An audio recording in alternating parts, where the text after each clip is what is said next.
রাস্তার পাশে পার্ক করে রাখা বাসগুলো দাউ দাউ করে জ্বলছে। গাজীপুর থেকে সাভার গভীর রাতে মোটরসাইকেলে করে এসে পেট্রোল ঢেলে আগুন লাগিয়ে দিচ্ছে একদল দুর্বৃত্ত।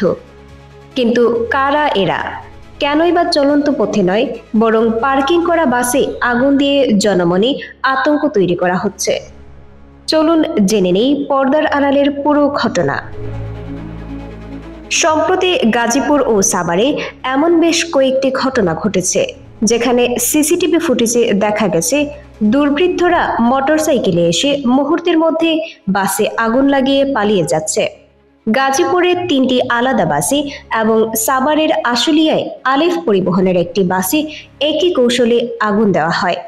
ভাগ্যক্রমে বেশিরভাগ বাসেই কোনো যাত্রী ছিল না, তাই বড় ধরনের হতাহতের ঘটনা ঘটেনি। তবে সাভারের ঘটনায় চালক বাসের ভিতরেই ঘুমিয়েছিলেন। আগুন লাগার পর তিনি জানালা দিয়ে লাফিয়ে প্রাণে বাঁচেন, কিন্তু বাসটির বেশিরভাগ অংশ পুড়ে ছাই হয়ে যায়। এই ঘটনাগুলোর পেছনের রহস্য কি? পুলিশ ও র্যাব সহ আইন শৃঙ্খলা বাহিনী ইতিমধ্যেই মাঠে নেমেছে এবং ককটেল বিস্ফোরণ ও অগ্নিসংযোগের অভিযোগে 50 জনের বেশি সন্দেহভাজনকে গ্রেপ্তার করেছে। প্রশাসন জানিয়েছে, রাজধানী সহ গুরুত্বপূর্ণ স্থানগুলোতে নিরাপত্তা ব্যবস্থা জোরদার করা হয়েছে এবং প্রায় 17,000-এর বেশি পুলিশ সদস্য মাঠে অবস্থান করছে।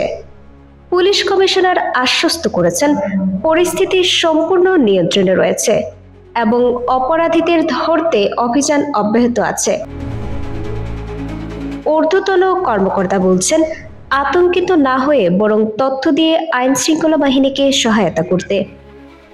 আসলে এই বিচ্ছিন্ন ঘটনাগুলোর মাধ্যমে একটি চক্র সমাজে ভীতি ও অস্থিরতা ছড়ানোর চেষ্টা করছে, যাদের শনাক্ত করে আইনের আওতায় আনাটাই এখন সবচেয়ে বড় চ্যালেঞ্জ। এই ধরনের গুরুত্বপূর্ণ আপডেট পেতে আমাদের সঙ্গে থাকুন। বিজিএন টিভি 24 সংবাদ, যেখানে বিশ্বস্ততা সেখানে।